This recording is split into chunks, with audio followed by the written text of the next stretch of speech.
Hello दोस्तों, नमस्कार। स्वागत है आप सभी का मेरे YouTube चैनल पर।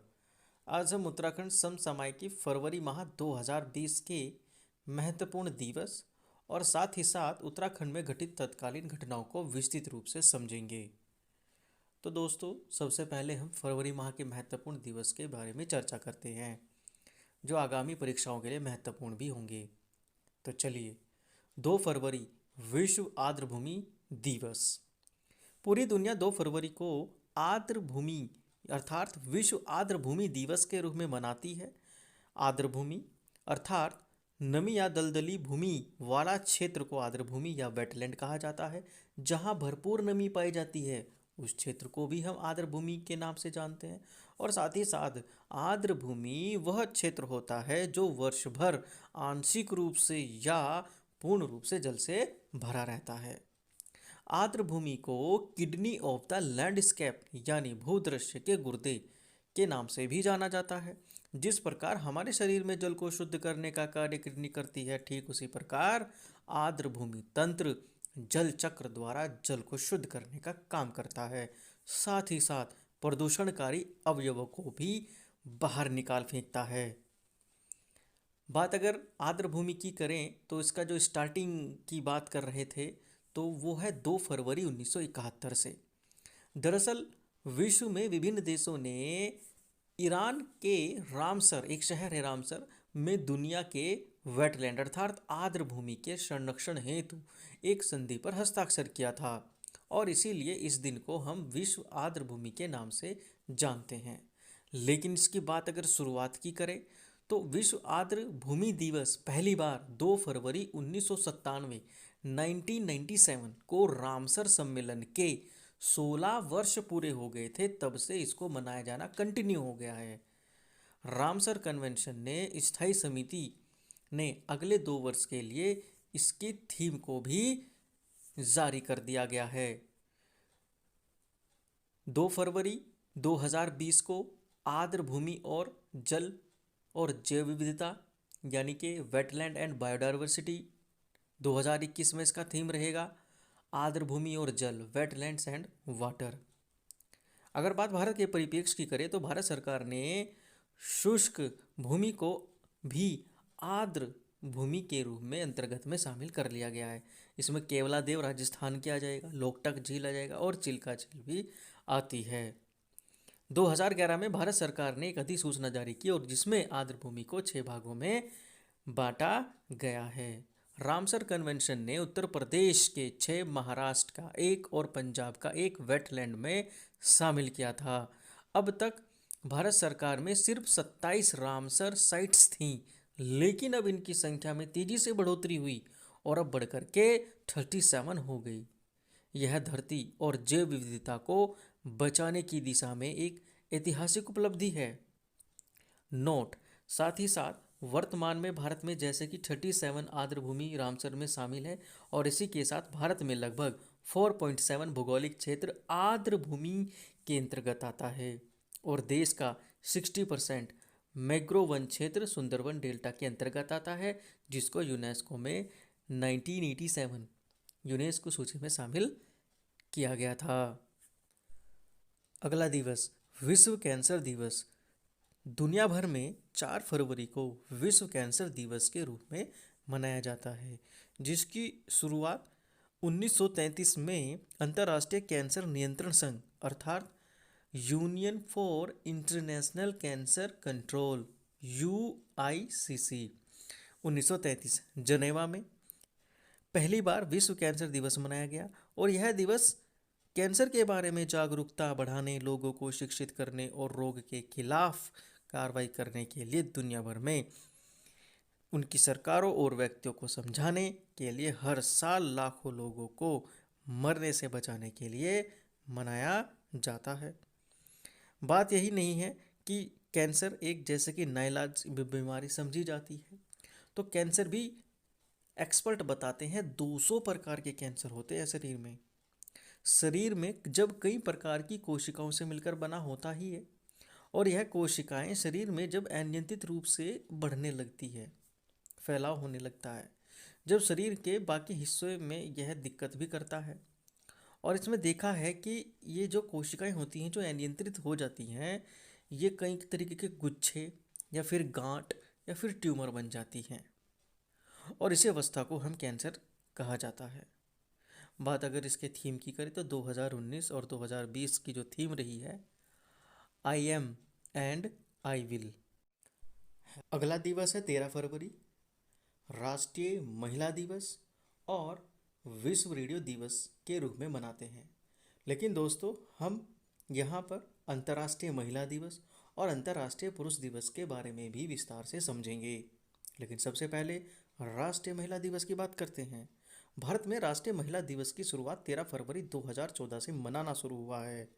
संयुक्त प्रांत की पहली महिला राज्यपाल सरोजिनी नायडू, जिनका जन्म 13 फरवरी 1879 को हैदराबाद में हुआ था।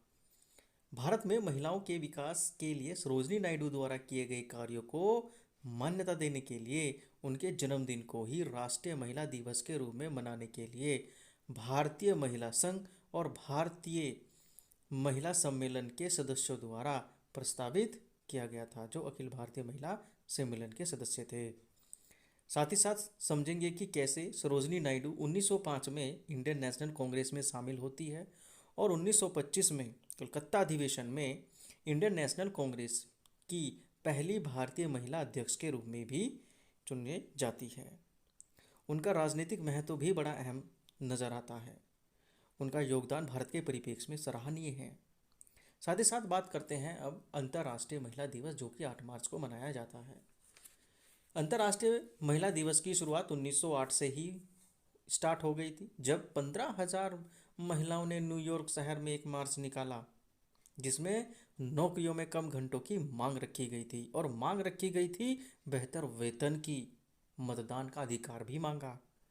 यह आइडिया एक महिला का था, जो क्लारा जेटकिन ने 1910 में कोपेनहेगन में अंतर्राष्ट्रीय महिला दिवस मनाने का सुझाव दिया। सबसे पहले वर्ष 1911 में ऑस्ट्रेलिया, डेनमार्क, जर्मनी और स्विट्जरलैंड में अंतर्राष्ट्रीय महिला दिवस मनाया गया। साथ ही साथ महिलाओं के विभिन्न क्षेत्रों में उनके प्रति सम्मान, प्रशंसा और उनका आदर करना, उनको अधिकार देना तथा महिलाओं की बढ़ती भागीदारी, जैसे आर्थिक क्षेत्र में, राजनीतिक क्षेत्र में और सामाजिक क्षेत्र में उपलब्धियों के उपलक्ष्य में अंतर्राष्ट्रीय महिला दिवस या राष्ट्रीय महिला दिवस को एक उत्सव के तौर पर मनाया जाता है। अब बात कर रहे हैं अंतर्राष्ट्रीय पुरुष दिवस की, जिसकी शुरुआत 1999 में त्रिनाद व टोबागो में हुई थी। तब से प्रत्येक 19 नवंबर को अंतर्राष्ट्रीय पुरुष दिवस दुनिया के 30 से अधिक देशों में मनाया जा रहा है। संयुक्त राष्ट्र संघ ने भी इसे मान्यता देते हुए कहा है कि इसकी आवश्यकता को बल भी दिया और पुरजोर सराहना और सहायता भी की है। इसका श्रेय डॉक्टर जीरोम तिलक जी को जाता है और भारत में पहली बार 2007 में अंतर्राष्ट्रीय पुरुष दिवस मनाया गया, जो 19 नवंबर को मनाना हुआ है। अब बात कर रहे हैं रेडियो दिवस की, जो 13 फरवरी से मनाना है।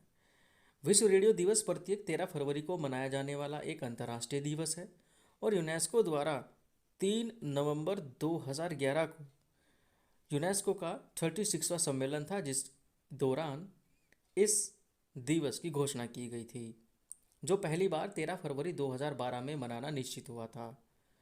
विश्व रेडियो दिवस, जिसकी 2019 का थीम है रेडियो एंड डाइवर्सिटी, अर्थात रेडियो एवं विविधता।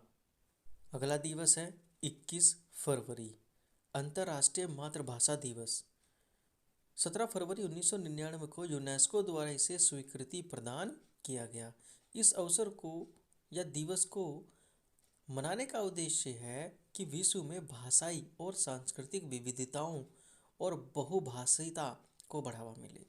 और यूनेस्को द्वारा अंतर्राष्ट्रीय मातृभाषा दिवस की घोषणा से बांग्लादेश के भाषा आंदोलन दिवस, जो बांग्लादेश ने सन 1952 में मनाया जाता रहा है, और बांग्लादेश में इस दिन को एक राष्ट्रीय अवकाश भी होता है, लेकिन संयुक्त राष्ट्र महासभा द्वारा 2007 को अंतर्राष्ट्रीय भाषा वर्ष के रूप में भी घोषित किया गया है। अगला दिवस है 22 फरवरी, विश्व स्काउट दिवस। सेना में स्काउट शब्द का अर्थ होता है गुप्तचर। सेना में आज भी स्काउट्स होते हैं और स्काउटिंग को सेना के सीमित क्षेत्र से खींच करके जनसाधारण के बालक और बालिकाओं तक लाने का एकमात्र श्रेय जाता है डॉक्टर बेडेन पावेल को। Robert Stephen Smith Baden Powell, जिनका जन्म 22 फरवरी 1857 को लंदन में होता है। 1890 में, क्योंकि ये एक सैन्य अधिकारी होते हैं, तो 1890 में दक्षिण अफ्रीका में बोर युद्ध के समय उन्होंने छोटे छोटे बालकों की असीम शक्ति, अदम्य साहस और कार्यनिष्ठा के गुणों को परिचय मिला और पावेल को विश्वास हो गया कि बालक भी युद्ध व क्रांतिकाल दोनों ही क्षेत्रों में संसार को कितना लाभ पहुंचा सकते हैं। तो इसी परिप्रेक्ष्य में 1907 में बेडेन पावेल ने ब्राउन सी नामक टापू पर मात्र 20 बालकों के साथ अपना पहला शिविर लगाया। बात यही नहीं है, अगर भारत के संदर्भ में देखते हैं तो भारत में स्काउटिंग की शुरुआत 1909 में हुई, लेकिन उस समय अंग्रेज और एंग्लो इंडियन के बालक ही स्काउट में भर्ती हो सकते थे। भारतीय बच्चों के स्काउटिंग के लिए दरवाजे बंद थे। लेकिन भारत में कई बड़े राजनेताओं ने, मदन मोहन मालवीय, डॉक्टर हृदयनाथ कुंजरू, श्री राम वाजपेयी और डॉक्टर एनी बेसेंट के अदम्य और अथक प्रयासों से 1913 में शाहजहांपुर जिले में श्री राम वाजपेयी ने इसकी स्थापना की।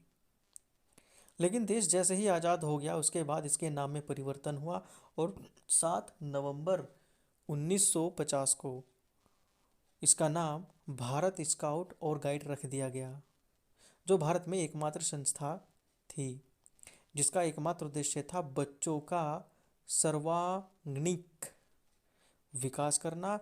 और स्काउट का नारा है, एक अच्छा दैनिक करे, डू और गुड टर्न डेली। अगला दिवस है 28 फरवरी को, राष्ट्रीय विज्ञान दिवस। विज्ञान से होने वाले लाभों के प्रति समाज को जागरूकता लाने और विज्ञान सोच पैदा करने के उद्देश्य से ही राष्ट्रीय विज्ञान व प्रौद्योगिकी परिषद और राष्ट्रीय प्रौद्योगिकी मंत्रालय के तत्वाधान से प्रतिवर्ष 28 फरवरी को राष्ट्रीय विज्ञान दिवस के रूप में मनाया जाता है। इसकी पहल 1921 में विदेश जा रहे डॉक्टर वेंकटेक रमन सीवी रमन द्वारा जब पानी के जहाज से यात्रा कर रहे थे तो सागर के नीले जल ने उनका ध्यान केंद्रित किया।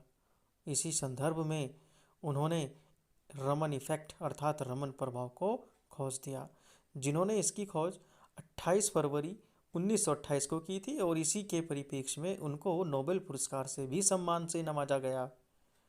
रमन प्रभाव की बात करते हैं तो जब कोई एक वर्णित प्रकाश द्रव्य व ठोसों के माध्यम से गुजरते हैं तो उसमें आपतित प्रकाश के साथ बहुत अल्पतम मात्रा में या तीव्रता का कुछ अन्य वर्ण का प्रकाश देखने को आता है।